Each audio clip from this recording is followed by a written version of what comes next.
Your Excellency, I have the honor to announce that the swearing-in ceremony for Justice Kurukula Arachige Shiron Jude Nanayakkara as Pume Judge of the High Court shall now begin.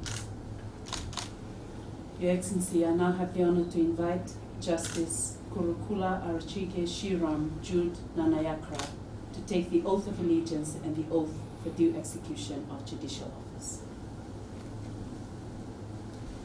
I, Kurukula Arachige Shiron Jude Nanayakkara, swear that I will be faithful and bear true allegiance to the Republic of Fiji according to law, and I will obey, observe, uphold and maintain the Constitution of the Republic of Fiji.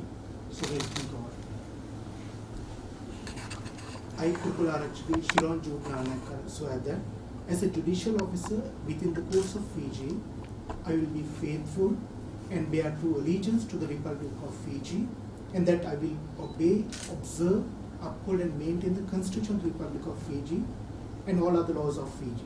And I solemnly and sincerely promise that I will defend the rule of law and the rights of the people, and will do justice to all persons without fear, favor, or prejudice, in accordance with the Constitution of the Republic of Fiji and the law. So help me God.